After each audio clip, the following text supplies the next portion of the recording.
RTP. Estefanía Luzuriaga nos acompaña, politóloga. ¿Cómo está, Estefanía? Se nos hizo. Hola, por fin, qué alegría tan grande estar aquí las dos juntitas en carne y hueso. Sí, gracias, Estefanía. Ya le vamos a traer un cafecito, ¿quiere? Cafecito, no, estoy bien, está bien, perfecto. Bueno, yo decía, me han marcado 3 momentos de la selección, de la elección de ayer de las autoridades, y se ha comparado mucho con el año 2013. ¿Cuántos momentos rescata del día de ayer y por qué?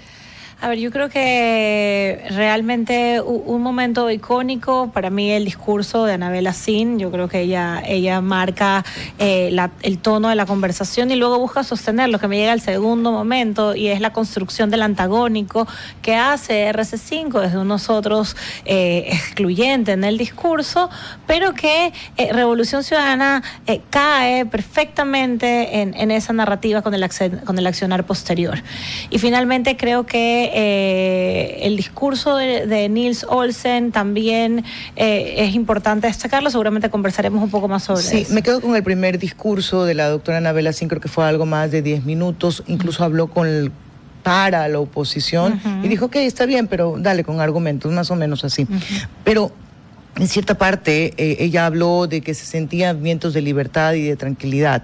Ha sido criticada por esas declaraciones porque hacen contraste en materia de seguridad, sobre todo. ¿Cómo haces desde el discurso de un momento, evidentemente, que llamas a continuar el trabajo y le pones adjetivos o calificativos que a la gente puede ser: no me identifico con este momento, yo no la estoy pasando ni con libertad ni con tranquilidad? Bien, sí, definitivamente creo que esos dispositivos de enunciación pudieron haber sido leídos al amparo de un contexto, digamos, de inseguridad nacional, pero realmente mi apreciación es que respondían más al contexto del legislativo. Es decir, cuando hablaba, yo entiendo, de tranquilidad, de libertad, se refiere a lo que ella proyecta para la función del legislativo en los próximos 4 años, a diferencia de lo que vimos en la asamblea anterior, por lo menos. Ok. Y luego el discurso de Nils Olsen, me decía usted. Sí, yo creo que el discurso de Nils Olsen sí que fue un discurso que buscaba llegar como a un público masivo, yo creo que incluyente de la oposición. Yo creo que reconocía lo que dejó en falta la asamblea, y eso es muy inteligente porque justamente cuando se mide la confianza en las instituciones públicas, la asamblea siempre es la que queda peor valorada. Entonces creo que reconocer que la asamblea le debe a la ciudadanía en términos de lo que el órgano supone y debe hacer con el poder ciudadano que tiene es un buen paso. No sé si es suficiente para decir que vamos a ver una nueva asamblea realmente, pero por lo menos una intención de poner en agenda que hay que hacer cambios desde cómo se legisla. Ayer yo conversaba con Doménica porque estábamos un poco siguiendo el paso a paso de la elección. Esto fue el día de ayer a las 10, nosotros terminamos a las 12, entonces teníamos alguna información que compartir. Y yo le decía a Doménica que no es que yo quería sangre en la asamblea ni en el discurso, pero que si tú te has pasado toda la campaña señalando a la organización contraria como la responsable del catástrofe de todo el país, ¿cómo luego das un discurso conciliador desde la asamblea? No era el momento como para decirle, oye, con todos menos con ustedes, como un poco sí lo hace hoy el presidente en la entrega de credenciales. A ver, yo creo que justamente es esa división de poderes, ¿no? Yo creo que Nils Olsen no es un accidente, yo creo que Nils Olsen es una planificación intencionada del partido. Recordemos que dentro de las listas, digamos, dentro de las figuras que conformaban la lista para asambleístas de AN, tenemos figuras con muchísimo más recorrido en el poder legislativo y con mucho más recorrido también en el campo del sector público en general. ¿Por qué Nils el segundo? ¿No? ¿Por qué todo el esfuerzo del partido por posicionarlo? Yo creo que justamente encontraron en él una figura de un líder justamente conciliador, una figura que podía de alguna manera bajarle 2 rayitas a la hiperpolarización de la que venimos todos, muchos de los ecuatorianos desgastados. Entonces siento que la apuesta va por ahí, por marcar y ponerle un color a la asamblea mucho más conciliadora, que entienda que es necesario acuerdos, porque igual si radicalizamos, ninguno de los dos puede gobernar. Bien, entonces, ¿cómo este discurso conciliador contrasta con el desarrollo de la sesión? Es lo que digo, porque de repente Revolución Ciudadana agarra la carnada. Yo hablo de conciliar y luego montamos un show. Más bien yo me refería al contrario, Estefanía. Ajá. De repente vienes y hablas de conciliación, pero no les das la palabra, no permites hacer propuesta. Ojo, no es que no lo hayan hecho ellos antes en esa posición de poder, me refiero a la Revolución Ciudadana, sino a la construcción de una nueva asamblea. No puede ser repitiendo prácticas anteriores y dañinas para la construcción de una sociedad que una a todos. Sí, yo coincido que evidentemente hay que permitir la participación, porque esos asambleístas tienen la representación de un electorado. Eso es fundamental tenerlo en mente. Todos los que tienen un escaño, tienen unos votos, tienen un poder transferido. ¿Te acuerdas cuando hablábamos en la campaña que el papel más importante del ciudadano es la capacidad que tiene de transferir ese poder? Entonces, quienes ya han llegado allá es porque tienen un poder transferido. Lo que ocurre es que yo sí creo que en esta performatividad que termina siendo la posición de la asamblea, es un acto performativo esencialmente. Entonces, lo que se buscó en ese momento es que cada uno performa, es decir, utiliza ese escenario para actuar desde los arquetipos que ellos mismos han construido. Y en ese sentido yo creo que Revolución Ciudadana, como digo, mordió el anzuelo. ¿Y no crees que nos haría bien salir un poco de esta construcción de arquetipos, de mensajes y ir a la práctica? Porque al final lo que ocurre ayer en la Asamblea alimenta la fuerza con la que viene el presidente, el porcentaje con el que gana, la aceptación incluso medida hace un par de días de un 52%. Entonces, haberle puesto esta cortapisa alimenta evidentemente el anticorreísmo, pero también puede reforzar a los otros. ¿Podemos salir de eso? Debemos salir de eso, es decir, llega un momento en el que seguramente, y muy próximo, en estos primeros 100 días de gobierno, en que la Asamblea va a tener que dar cuenta de cómo va a ser diferente, es decir, cómo va a ser esta nueva asamblea. Distinta. Exacto, así. Cómo va a ser, porque bueno, ahora nos posicionamos y yo entiendo y comprendo claramente por qué la posición de la asamblea necesita ser un acto performativo. Lo es en Ecuador y lo es, si ves los congresos, si ves en Colombia cuando es la posición de los bicamerales, es un acto performativo y es así. Ahora, bajado el telón, tienen que empezar a legislar y ahí vamos a ver si efectivamente hablamos de una nueva manera de construir desde ese poder. A su criterio, ¿cómo queda Pachacuti?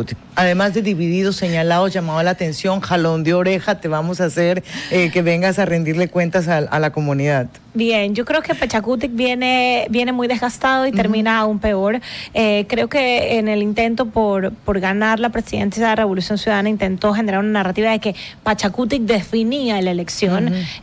Lo dijimos en repetidas ocasiones, Pachacuti no define la elección. Peor un Pachacuti que viene de una CONAIE, que está pasando un mal momento, es una organización en la que se respeta mucho, pero que en ese momento es todo un momento también de transformación, de reconectar, de repensar la base de la organización con unos liderazgos completamente divididos. Entonces, lo que vemos es más de lo mismo. Y le pasa a Revolución Ciudadana, necesitan reagruparse. Es decir, necesitan reagruparse, necesitan reconfigurar cómo van a inferir, a influir en ese poder legislativo desde esta nueva práctica que es nueva para todos los ecuatorianos, pero especialmente nueva para ellos. Sí, pues estás en la posición de, sorry, espérate.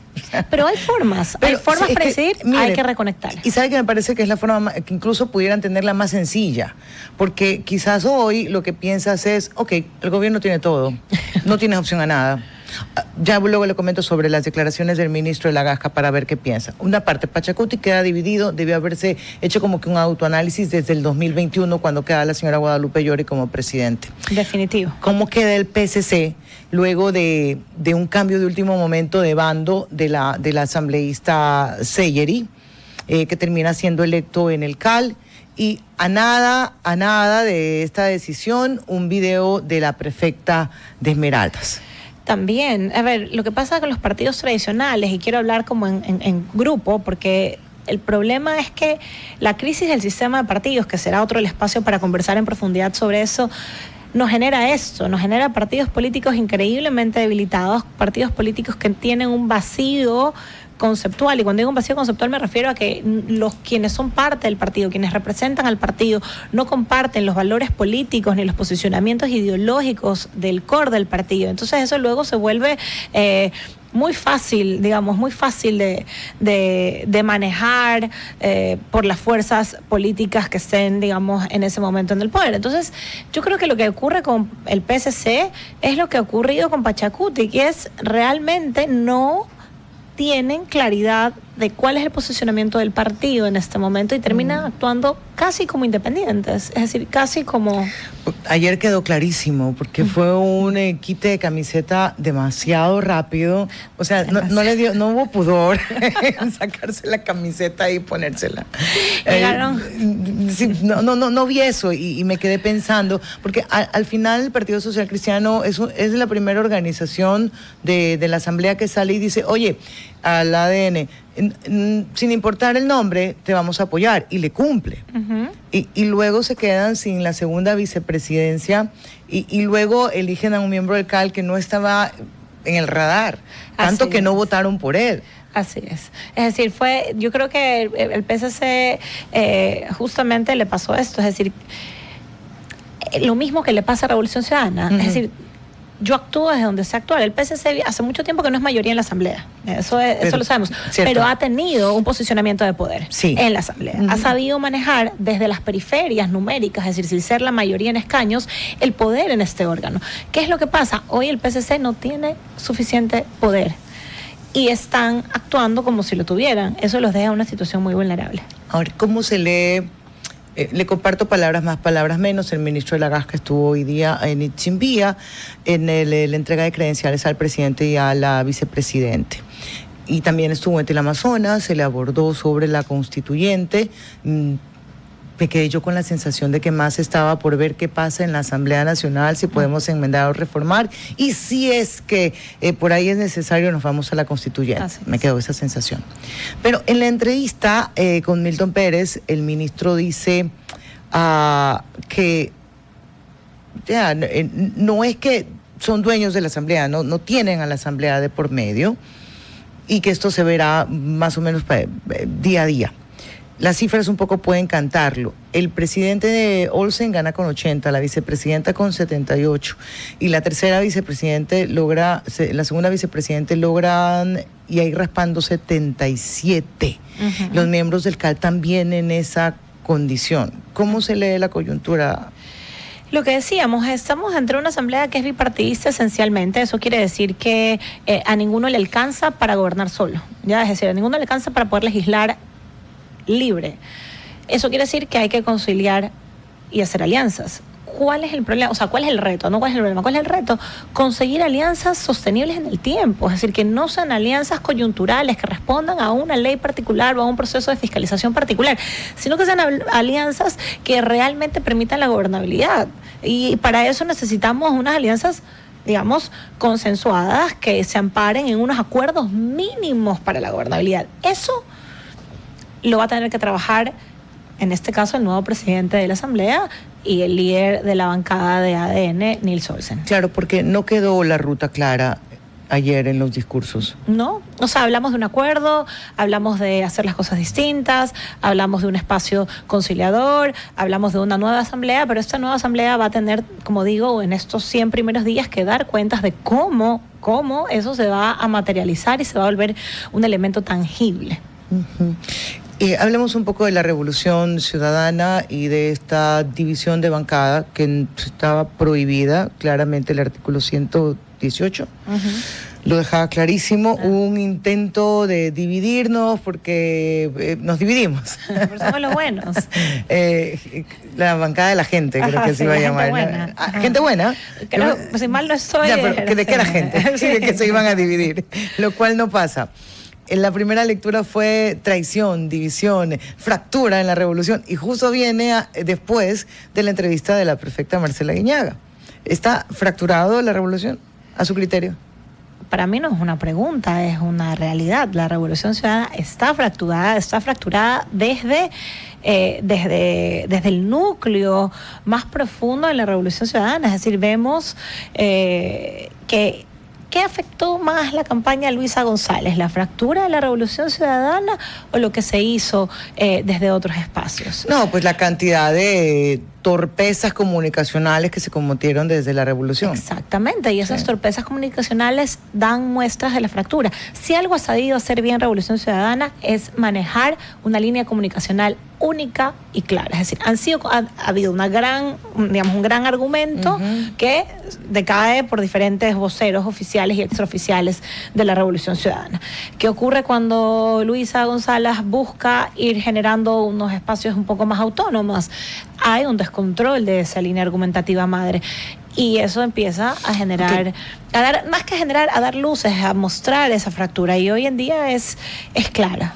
Ya, pero ¿y qué tal? Uno piensa en fracturas como algo negativo, pero ¿qué tal que esa fractura le venga muy bien? Le puede venir muy bien, es decir, Revolución Ciudadana necesita renovarse. Yo no creo ¿Renovarse es sacar a Correa? Es quitarle espacio a Correa, sí, definitivamente. Yo creo que le sacamos de Twitter, de las entrevistas, ¿de dónde tienen que salir? Hay que colaborarle con algunos de los canales. pero ¿sabes por qué digo que necesita renovarse? Porque siento que el argumento político sigue siendo vigente y vemos luces de renovación, por ejemplo, en México. Sheinbaum es una renovación de una propuesta que podría haber estado empalacado en un discurso como más cercano a Lula en su momento, pero la puesta en escena, la performatividad y las luchas se han modernizado. Entonces, yo no estoy diciendo que sea bueno o malo para el país. Lo que estoy diciendo es que si no quieren empezar a seguir perdiendo espacios, en menos de 2 años tenemos elecciones seccionales. Eso quiere decir por eso en menos de 2 años. Sí, señora, exactamente. menos. Exactamente. O sea, este año pasa y el siguiente estamos en pre. Ajá. Ahí nos volvemos a ver, entonces. No, pues, no. Prometo, tome nota, que yo tengo mala memoria. Entonces lo que digo es justamente tienen que hacer algo en este año porque vienen elecciones seccionales y como están hoy no van a poder sostener esos territorios que tienen hoy en día. Y ya está lo de Pavel, ya les vamos a actualizar sobre la reelección de la vicealcaldesa en la capital. Hoy también se tienen que reelegir en la ciudad de Guayaquil. Bueno, de hecho todos tienen que reelegirlo. Así es. Y por ahí también pueden ir disparando si es que hay más fractura o hay consolidación. Así es. ¿Qué debería hacer el gobierno nacional en este momento? Yo creo que hay 2 cosas que son súper importantes. La primera tiene que ver con cumplir esta promesa que yo creo que la ciudadanía valora muchísimo del presidente electo Daniel Noboa y es la gestión. Es decir, el gobierno se posiciona y necesita empezar a tomar decisiones visibles de gestión. 1, porque hace una promesa de campaña y 2, porque se ha vuelto el modo de gobernar de los líderes de la línea del presidente. Entonces necesita responder, en mi opinión, de esa manera. Y segundo, creo que vamos a necesitar también ver cómo esta gira se construye y se convierte en beneficios tangibles para la ciudadanía en términos de seguridad y empleabilidad. Si hay dos cosas que los ecuatorianos esperan es qué vamos a hacer adicional en términos de seguridad, lo que se ha venido haciendo, y qué otras herramientas para incentivar el empleo, específicamente el empleo joven, se van a activar en este nuevo gobierno. Estefanía, no sé si es muy cómodo, pero trataré de que lo sea. Voy a plantear una pregunta desde a quien yo sigo. Carlos Vera, conocedor de la materia, experto y todos los calificativos que pueda encontrarle, él ha cuestionado cómo debe ser la comunicación ahora, que en campaña fue muy corta, que fue ya de instantáneo, de una foto, de un baile, de lo que sea, a pasar a temas mucho más profundos y ser más explicativos, más explícitos en la información, mucho más claros, quizás con más data, no lo sé, pero ¿debe hacer ese cambio el presidente en materia comunicacional? No digo el presidente, digo la Secretaría de Comunicación. Yo creo que definitivamente vamos a encontrar un cambio porque ya no estamos en periodo de campaña. Más que eliminar esta información que es hiperfragmentada, que justamente responde a los medios digitales, seguramente vamos a ver más presencia también de reportes desde las cuentas oficiales de las carteras del Estado. Yo más que en presidencia lo veo en la gestión de cada una de las vocerías de la gestión presidencial en sus carteras. Estefanía Luzuriaga, gracias por habernos acompañado. Prometo que no será para las elecciones seccionales. Tenemos que ir ajustando, porque lo que pasó ayer es solamente un momento. La política en Ecuador es que hay que tener resistencia, hay que tener todo el equipo para los chichotes que te pueden salir, de los golpes, hay que tener de todo en este país. Muchas gracias por la invitación, feliz de acompañarles y bueno, espero entonces que nos veamos antes. Ya, sí, lo prometo. y lo vamos a hacer. RTP